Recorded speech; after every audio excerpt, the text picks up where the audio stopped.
आदिम तीर्थंकर प्रभु आदिनाथ मुनिनाथ, आदि व्याधि अगमग मिटे तुम पद में मम मान। शरण शरण है चरण चरण शरण है आपके, तारण तरण जिहाज, भवदधि तट तट ले चलो, करुणा कर जिन राज। बोली मंडी भामोरा के बड़े बाबा आदिम तीर्थंकर आदिनाथ भगवान की। मूनलाइट 1008 श्री चंदा प्रभु भगवान की। परम उपकारी संत शिरोमणि आचार्य गुरु और विद्यासागर जी महामुनि राज की। परम पूज्य मुनि श्री 108 दुर्लभ सागर जी महाराज की। पूज्य मुनि श्री 108 निरंजन सागर जी महाराज की। बोली परम पूज्य मुनि श्री 108 संधान सागर जी महाराज की जय। धन आदि को कमाने के लिए कितना परिश्रम करना पड़ता है, कितने कष्ट सहने पड़ते हैं। और कष्ट तो ठीक है, कल अपन ने 3 बातें उसके बारे में सुनी। आचार्य पूज्यपाद महाराज कह रहे हैं कि वह असुरक्षित भी है और विनष्ट होने वाला है, कठिनाई से प्राप्त होने वाला है, असुरक्षित है और विनष्ट होने वाला है। धन वैभव पुत्र आदि जो भी हैं ये सब, अर्थात कष्ट से तो प्राप्त हुआ, जल्दी से नष्ट भी हो गया, बल्कि संसार से भ्रष्ट और कर गया। कष्ट से प्राप्त हुआ, नष्ट भी हो गया और भ्रष्ट और हो गए, क्योंकि वह हमें इस संसार में ही रुलाने वाला है, संसार में ही घुमाने वाला है। इस प्रकार से कल अपन ने इस आशय की चर्चा की थी। आज उसी को शिष्य पूछता है, गुरुवर जब कष्ट है तो फिर वो छोड़ता क्यों नहीं है इन चीजों को?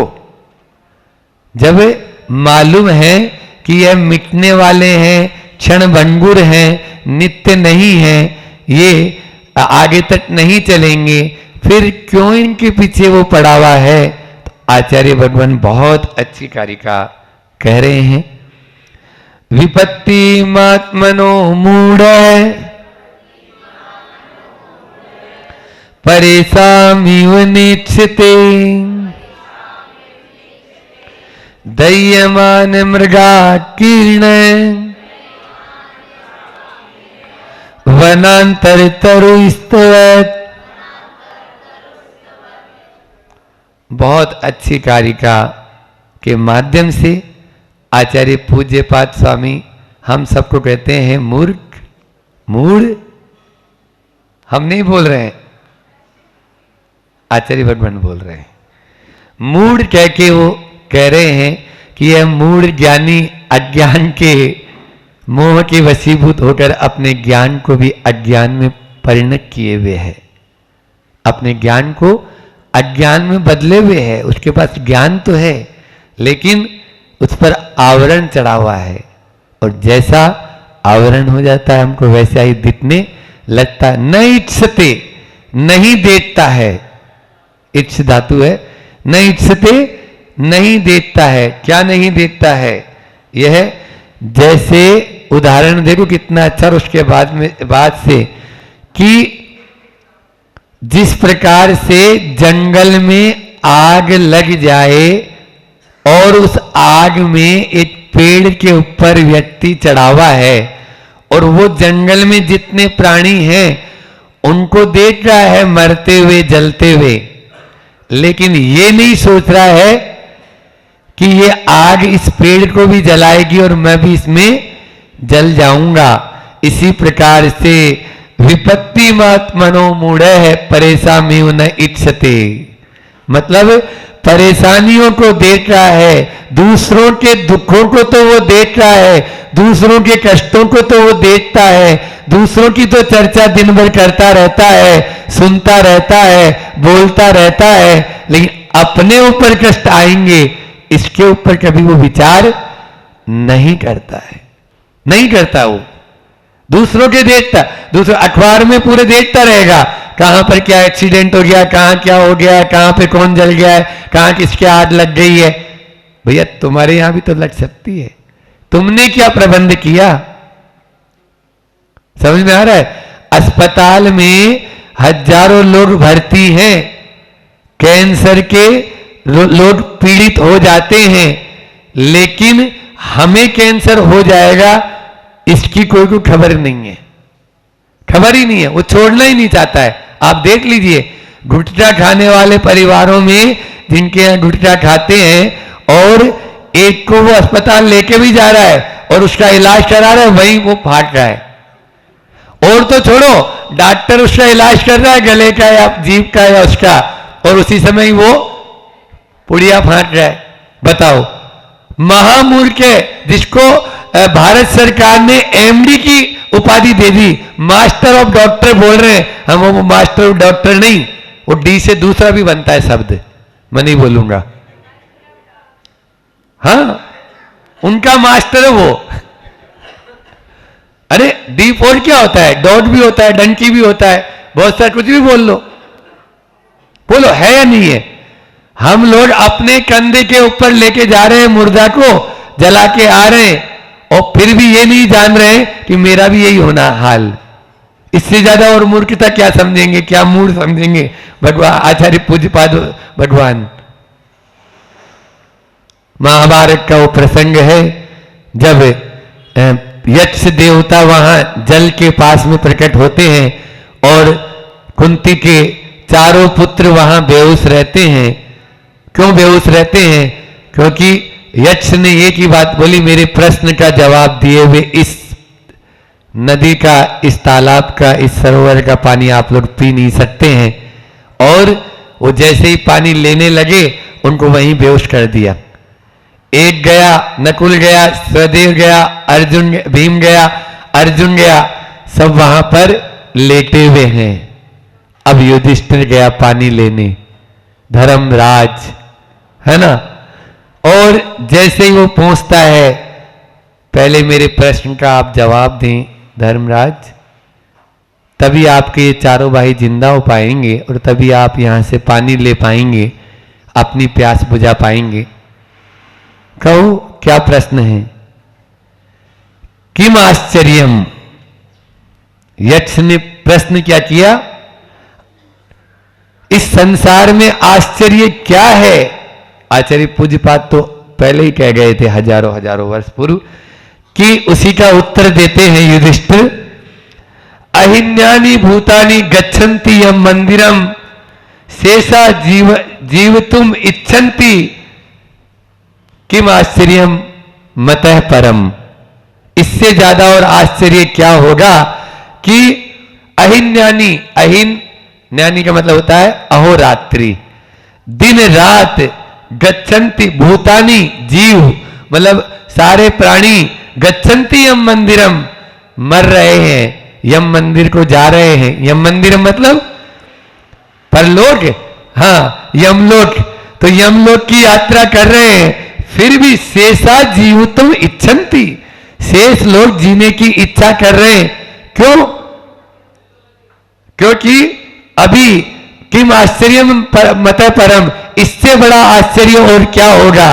वो बोलते हैं वो इसलिए आश्चर्य, वो जीने की इच्छा कर रहे हैं कि अभी मेरा नंबर नहीं है, अभी तो औरों का नंबर है। जब धरती के सारे लोग चले जाएंगे ना, पूरी धरती खाली हो जाएगी, तब मैं मरूंगा, अभी थोड़ी मरने वाला हूं। ये वो सोच रहा है। कौन सोच रहा है? पेड़ पे बैठा हुआ बंदर, बंदर ही बोलूंगा उसको, बंदर नहीं आदमी है वो, है ना। तो वो तरुस्तवत, यहां पर बोला ने वनांतर तरुस्तवत, वन में लगी हुई वो दह्यमान आग में, वह तरुस्तवत उस तरु पर, पेड़ पर बैठा हुआ व्यक्ति सोच रहा है ये लोग मर रहे हैं, मेरा नंबर नहीं आने वाला है, मेरा अभी थोड़ी, मेरा तो बहुत बाद में आएगा। अभी तो यह स्थिति उसकी नहीं, अपनी है। इसी प्रकार से हम अपने आप को विपत्तियों में डालते हुए भी, विपत्तियों से देखते हुए भी जानबूझकर अंध बने हैं।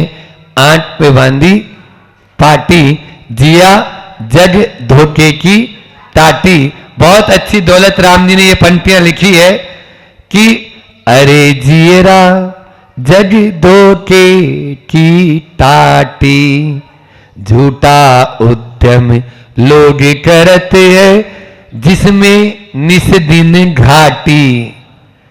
झूठा उद्यम लोग करते हैं जिसमें निस दिन घाटी। अरे जियरा जग धोखे की टाटी, निकले जानबूझ, ये तो बता ही दिया, जानबूझ कर अंध बने हैं, आंख पे बांधी पाटी। अरे जियरा जग धोखे की टाटी, निकले जाएंगे प्राण छिनक में, पड़ी रहेगी माटी।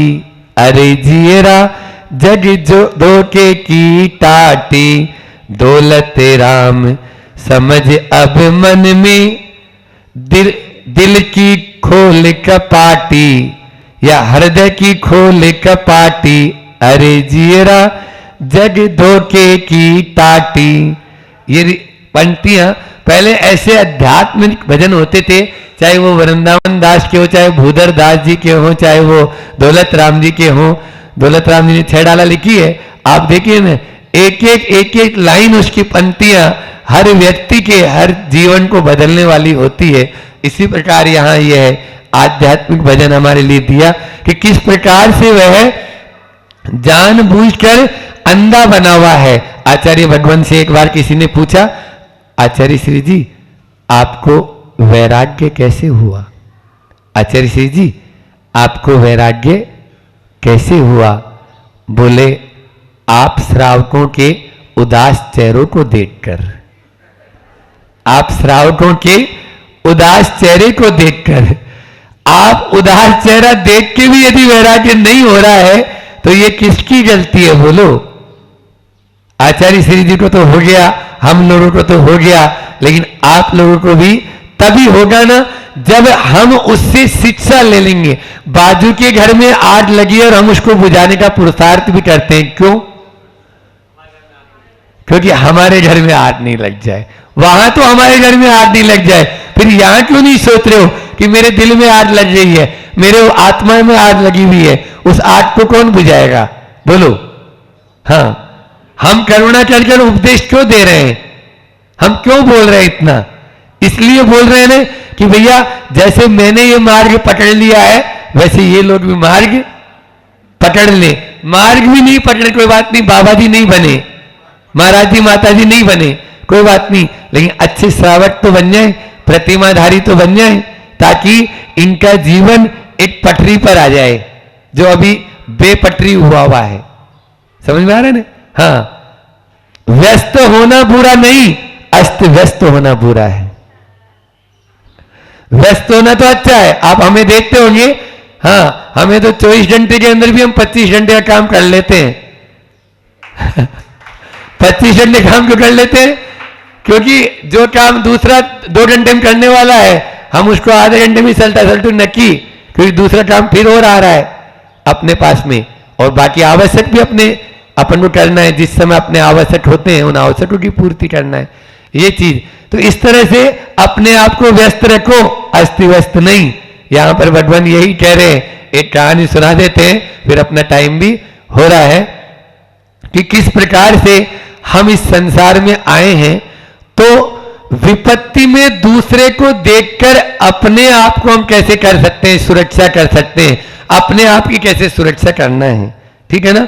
एक राजा था, राजा क्या था, एक व्यक्ति था, और वो व्यक्ति एक ऐसे गांव में पहुंचा जहां का राजा बनाने का तरीका बहुत विचित्र था, बहुत विचित्र तरीका था। वहां पर गज हस्ती बंधन पट के द्वारा बंद होता था। हस्ती बंधन पट का मतलब क्या होता है कि एक हाथी की सूंड में माला दे दी जाती थी और वो माला जिसके गले में डाल दे वो वहां का राजा। वो हाथी जिसके गले में माला डाल देगा अब वो 5 साल के लिए राजा रहेगा। अब वो व्यक्ति नया था, देख रहा था कि यहां क्या तमाशा हो रहा, खड़ा हो गया। हाथी ने जो माला हाथी की सूंड में थी उसी अनजान व्यक्ति के गले में डाल दी। अब पहले तो वो बहुत खुश हुआ कि क्या बात है, हाथी मुझे माला पहना रहा है, और लोगों ने भी कहा कि नहीं अब आप आज से हमारे राजा हैं। लेकिन एक हमारा फरमान सुन लें, आपको 5 साल तक के लिए इस राज्य का राजा रहना है, और उसके बाद में जो राज्य से जुड़ी हुई सीमा पर जो नदी है जिसमें मगरमच्छ घड़ियाल बड़े बड़े मुंह फाड़े हुए रहते हैं, उसमें आपको फेंक दिया जाएगा, उसमें आपका अंत होना है। अभी तक ऐसा ही हुआ है आपका भी। अरे ये क्या, फिर भी कोई बात नहीं, दिमागधारी तो था, आप लोगों की तरह नहीं था, उसमें दिमाग था। समझ में आ रहा है? तो वो 5 साल राजा अच्छा राज्य किया, और न केवल राज्य पर राज किया, उसने एक एक के दिलों पर भी राज किया। ऐसा राजा आज तक नहीं बना था। अब जब उसको उसमें फेंकने की बारी आई नदी में, तो अच्छे उसको निला धुला के बढ़िया वस्त्र आदि पहना के और हाथी पे बैठा के अब वहां पर सब लोग रो रहे हैं, सबकी आंखों में पानी है। आज हम अपने इस चहेते राजा को यहां से विदा कर रहे हैं, जिसको कोई नहीं चाहता था कि ये उसमें हम फेंका जाए, लेकिन फिर भी कानून से सब बंधे हुए थे। उस कानून के कारण उसमें फेंकना है, और जैसे ही उनको फेंकने की बारी आई वहां उतारा गया, कह दिया गया अब आप उस पार जा सकते हैं या इस नदी में, और इसको पार करके जाना चाहें तो जा सकते हैं, इस पार आपका कोई काम नहीं है।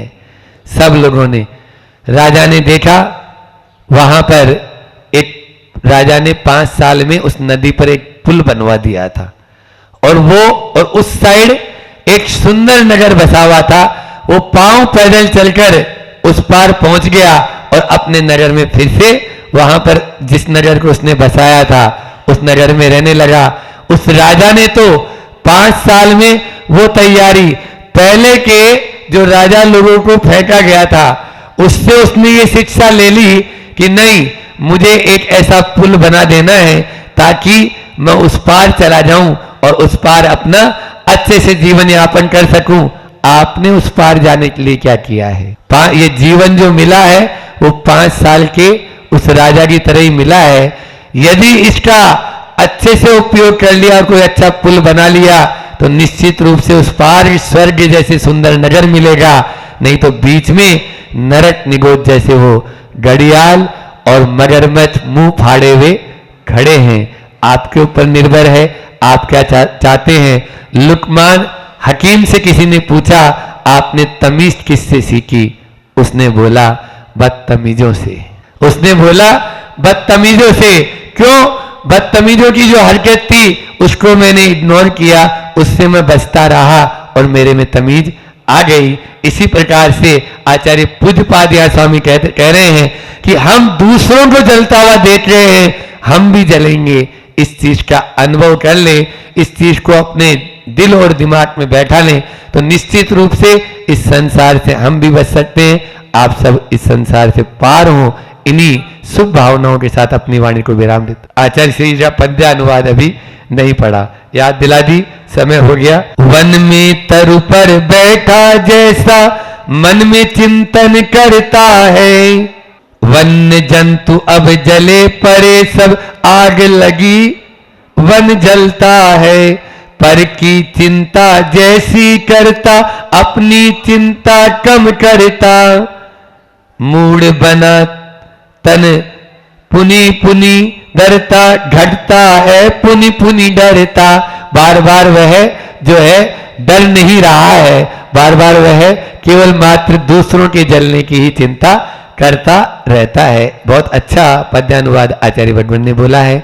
आगे कल फिर और देखेंगे, अभी इतना ही रखते हैं। बोलिए अहिंसा परमो धर्म की। आत्म के अहित विषय कषाय, और लगभग 30 हो गए हैं ना, 30 प्रवचन अपने इस क्रोध के विषय पर हो चुके हैं। 30 दिन की श्रृंखला लगातार आप लोगों के निमित्त से आता गया और हम देते गए। जितना आप लोगों ने समझा, जितना आपने माना, उतना अच्छा है। आज मैं चाह रहा हूँ कि जो 30 दिन का जो है थोड़ा अपन पूरा रिवाइज कर लें तो बहुत अच्छा रहेगा। आप अपनी अपने कॉपी पेन लेके बैठ सकते हैं। जिनको लिखना है वो लिख सकते हैं, और जिनने लिखा है उसको रिवाइज कर सकते हैं। आज का जो प्रवचन है वो बड़ा महत्वपूर्ण प्रवचन है। पुण्यशाली लोग हैं जो इस प्रवचन को सुनेंगे, क्योंकि 30 दिन का सार इस एक प्रवचन में आपको सुनने को मिलेगा। हमने शुरुआत करी थी शावक से कि आचार्य जिनसेन स्वामी ने शावकों की चर्चा करी है कि शावक मतलब श्रोता, श्रोता कैसा होना चाहिए। 14 प्रकार के श्रोताओं का वर्णन आचार्य जिनसेन स्वामी ने किया था। उसमें 3 प्रकार के श्रोताओं को बहुत उत्कृष्ट माना था। तो उन 3 प्रकार के श्रोताओं में सबसे पहला माना था उन्होंने उत्कृष्ट में गाय को। गाय को ऐसे माना था वो कुछ कम खाती है लेकिन बहुत कुछ देती है। तो वो उत्कृष्ट श्रोता होता है जो जो कुछ सुना है उसको ग्रहण करता है और अपने जीवन में उसको अपनाता है। तो वो गाय वाला उदाहरण उत्कृष्ट श्रोता का था। दूसरा लिया था हमने मिट्टी का, मिट्टी के ढेले का। मिट्टी कैसे? मिट्टी पानी मिट्टी पर गिरती है तो मिट्टी नरम हो जाती है, मिट्टी नरम हो जाती है। वैसे ही आपसे कुछ बोला, यहाँ पर आपने सुना, कुछ तो उसको माना, जितनी देर माना उतनी देर तो माना। घर तक गए तब तक तो स्वीकार किया, घंटे 2 घंटे 4 घंटे तक तो स्वीकार किया। जैसे मिट्टी में वो पानी डालते हैं तो मिट्टी नरम हो जाती है, और बाद में जैसे ही धूप लगी वो मिट्टी कड़क हो जाती है। ऐसे सोता मध्यम में, मतलब स्वीकार तो कर रहे हैं, मान तो रहे हैं, तो उसको मध्यम में रखा। और जगन्य में कौन सा लिया था? तोता मतलब हमने सिखाया और आपने भले ही कैसे भी हो उसको सीख लिया। अज्ञानी है लेकिन दूसरे के सिखाने से, रटाने से आप मानते चले गए, और कहते चले गए राम राम राम राम राम कर रहे हैं, क्योंकि सामने वाले ने राम कहा है और हमें सिखाया है तो आप राम राम कर रहे हैं। इस प्रकार से 3 प्रकार के श्रोताओं से अपन ने चर्चा करी थी। उत्कृष्ट श्रोता गाय के रूप में था, मध्यम श्रोता मिट्टी के ढेले के रूप में था, और जगन्य श्रोता तोते के रूप में था। फिर अपन ने यहाँ से क्रोध की वो श्रृंखला प्रारंभ करी थी कि क्रोध से हमारे जीवन में क्या क्या हानियां हैं, क्रोध हमारे जीवन में किस प्रकार से हमें नीचे गिराता है। तो सबसे पहले शुरुआत करी थी क्रोध करना ही नहीं, इस विकल्प पर सीधे अमल करने की बजाय क्रोध रखना ही नहीं, इस विकल्प पर अपनी पसंदगी की मोहर लगाना है। क्रोध करना नहीं ये नहीं, क्रोध तो आता है लेकिन क्या क्रोध को रखना नहीं, क्रोध को रखना नहीं, इस पर अपनी आप पसंदगी की क्या लगा दो? मोहर लगा दो। क्योंकि क्रोध तो आएगा लेकिन क्रोध रखना नहीं, ये बहुत महान बात है। और फिर बात करी थी जब क्रोध संग्रहित होता है तो वो क्या करता है? आहाकार का सृजन करता है। जब क्रोध संग्रहित होता है तो आहाकार का सृजन करता है। इसलिए क्रोध को हमें संग्रहित नहीं करना है, संग्रह करेंगे तो वो आहाकार मचाएगा। फिर तीसरा, कोई आया था मुझसे कि महाराज जी आपकी डायरी दे दो, हम सब लिख लेते हैं, तो बहुत अच्छा रहेगा। आज लिख लो, पूरी चीज बता रहा हूं, फिर से बता रहा हूं, लिख लो, है ना। तो तीसरी बात, जीवन में किसी को आघात नहीं देना। लिखा होगा आप लोगों ने, लिखा है, बहुत अच्छी बात है। तीसरी बात, जीवन में किसी को आघात नहीं देना, और किसी ने आघात हमें दिया है तो उसका मन में संग्रह नहीं करना, क्रोध से बचना, हमें आघात देना नहीं। और अगर किसी ने आघात दे दिया है तो मन में उसका संग्रह नहीं करना। मन में संग्रह हुआ नहीं कि वो तो फिर बेर की गांठ ले लेगा, आगे आ रहेगा। फिर उसके बाद बोला था हमने, क्या बोला था? महत्वपूर्ण बात, पुराना हिसाब नए बेर को जन्म देता है। पुराना हिसाब नए बेर को जन्म देता है। तुम बेर से बचना चाहते हो ना, तो पुराना हिसाब चुकता करने की बात छोड़कर पुराना हिसाब भूलने की बात करो। हमें पुराना कुछ नहीं चाहिए, हमें तो पुराना भूलना है। हम पुराना भूलेंगे तभी जाकर हम निश्चिंत हो पाएंगे। अन्यथा अगर हम पुराने को याद रख पाएंगे तो फिर क्या हम क्षमा मांग पाएंगे? हम क्षमा मांग ही नहीं पाएंगे। पुराना हिसाब चुकता करना नहीं है, पुराना हिसाब भूलना है। अपने जीवन में इसको सूत्र बना लेना, मुझे पुराना हिसाब चुकता नहीं करना है, मुझे तो पुराना हिसाब भूलना है। फिर उसके बाद अगली बात बोली थी, जो स्मृति हमारे चित्त को सदा व्याकुल बनाती रहे, व्यक्ति के प्रति दुर्भाव बढ़ाती रहे, हमारी प्रसन्नता की कब्र खोदती रहे, वह स्मृति हमारे लिए कल्याण रूपी नहीं अभिशाप रूपी है।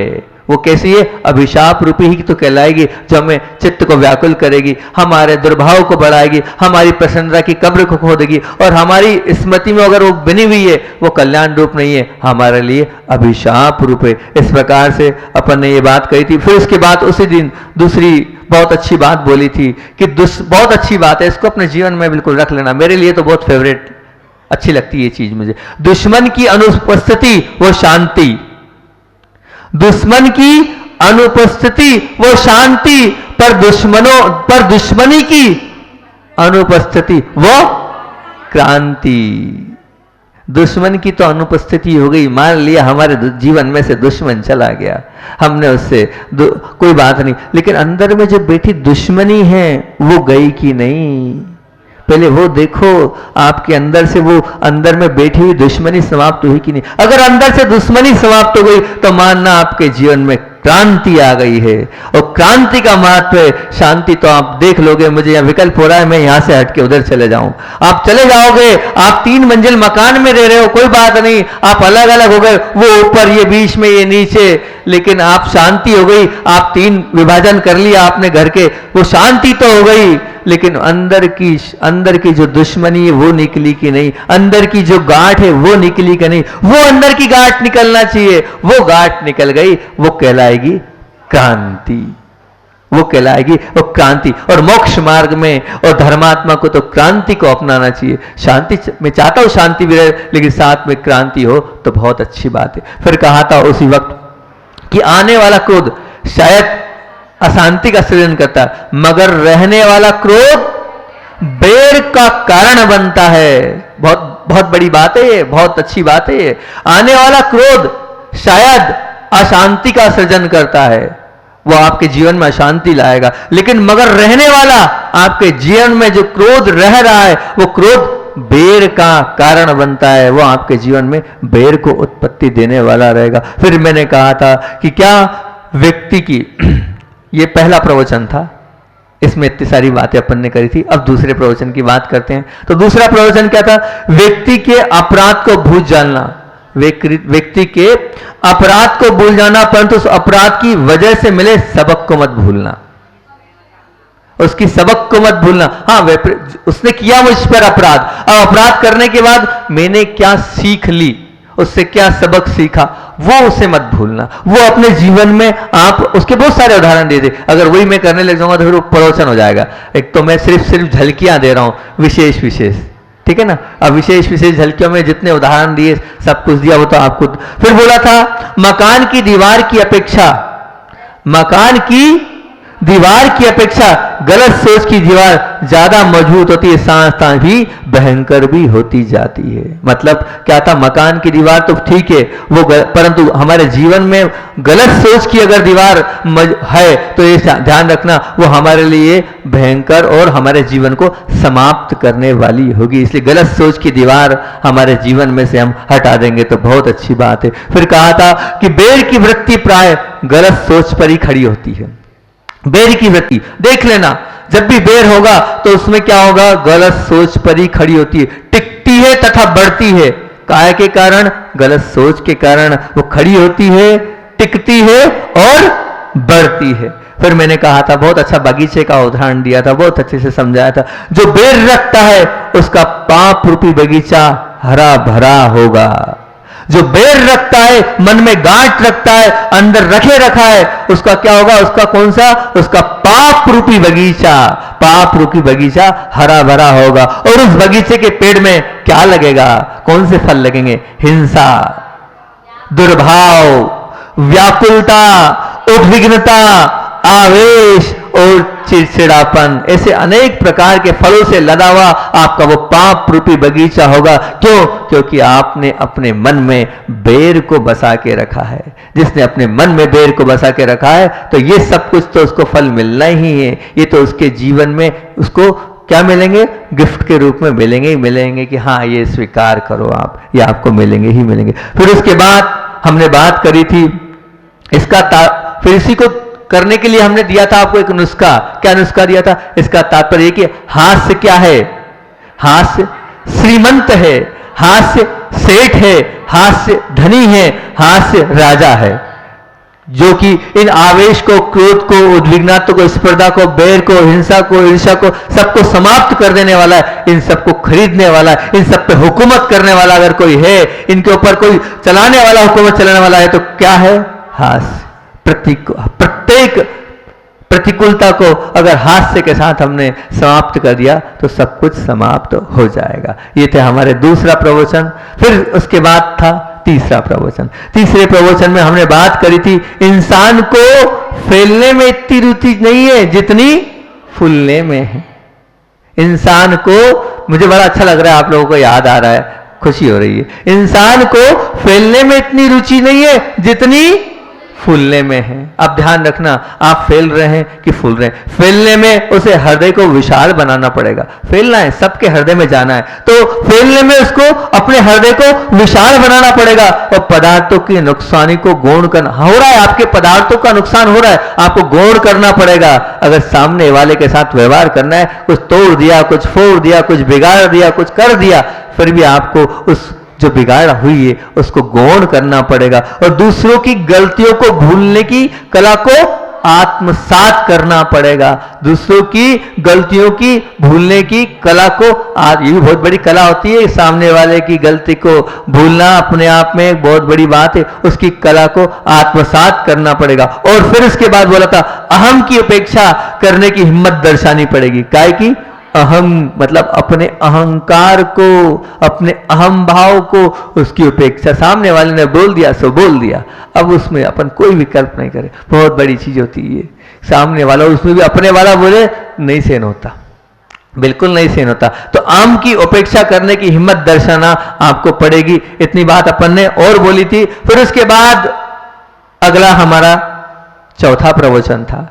चौथे प्रवचन में हमने बोला था 7 क्षेत्रों के विषय में बात करी थी कि हम चाहते हैं, क्या चाहते हैं कि हमारे अब यहां पर ने थोड़ी सी लाइन बदल दी थी। यहां हमने ये कहा था कि आप क्रोध करना चाहते ही हैं ना, करेंगे ही करेंगे क्रोध, परंतु अब आपको मैं क्रोध से 7 स्थान, वही उन 7 स्थानों को आप क्रोध करना छोड़ना नहीं चाहते थे, तो मैंने उसको घुमा के बोला करो क्रोध, कोई बात नहीं, लेकिन ध्यान रखना आप क्रोध करोगे तो जो आपका दुश्मन है उस दुश्मन को आप 7 क्षेत्रों में खुश करोगे।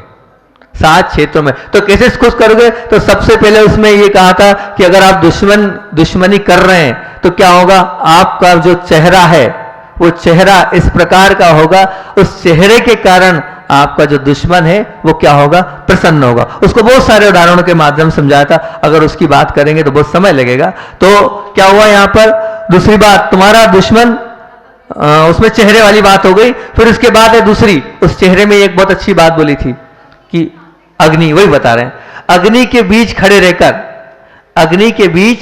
रहकर चेहरे की सौम्यता टिकाए रखना यदि असंभव है तो क्रोध अवस्था के समय चेहरे की सौम्यता टिकाए रखना भी असंभव है। देख लेना, कोई ऐसा व्यक्ति देखा है जो हंसते हंसते क्रोध करता है?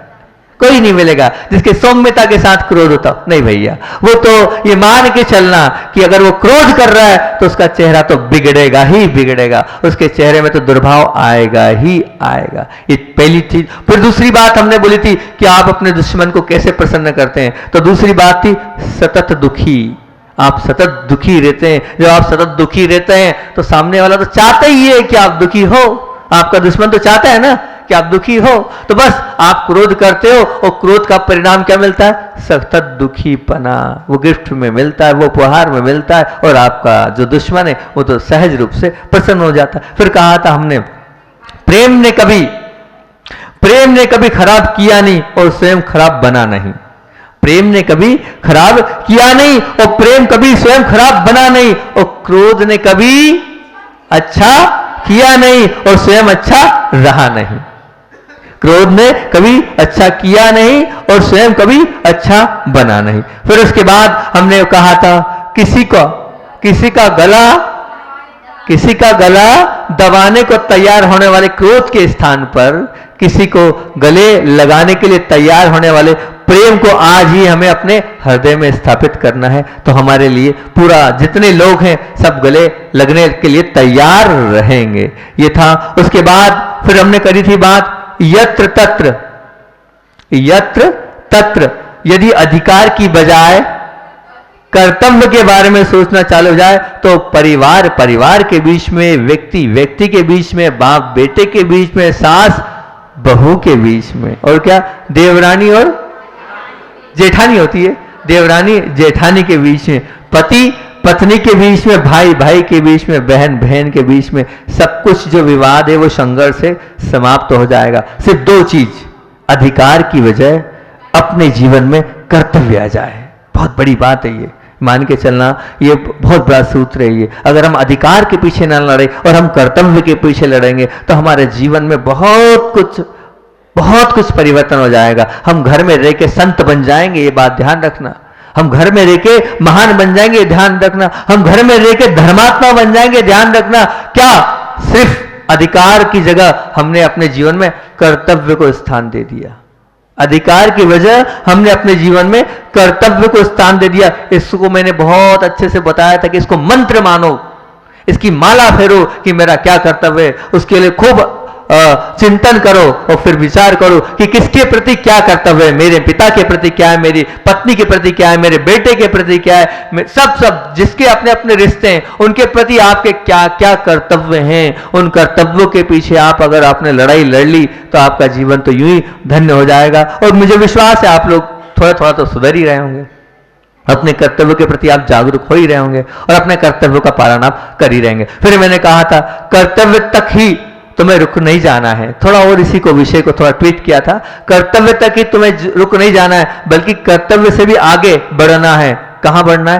प्रेम तक पहुंचना है। लेकिन इसका क्यों बोला था? क्योंकि क्या है कि अधिकार में संघर्ष है, अधिकार में संघर्ष है और कर्तव्य में क्या है, एक व्यवहार बन जाएगा सामने वाले। लेकिन उसी कर्तव्य को अगर आपने प्रेम में, और उसी कर्तव्य को आपने अगर प्रेम से किया, अंतरंग से किया, तो उसमें शांति की अनुभूति होगी। कर्तव्य तो किया लेकिन मन से करो, अंतरंग से करो तो शांति की। अधिकार में पीड़ा है, देख लेना, अधिकार की बात जाएगी और पीड़ा निश्चित मिलेगी। कर्तव्य में थकावट हो सकती है कि हम ना क्या करें भैया, आप बहू हैं, घर की रोटी तो बनानी पड़ेगी, सासू को खिलानी पड़ेगी, तो वो कर्तव्य में थकावट हो सकती। मतलब वही कर्तव्य प्रेम होगा, प्रेम के साथ होगा तो उसमें आनंद बस जाएगा।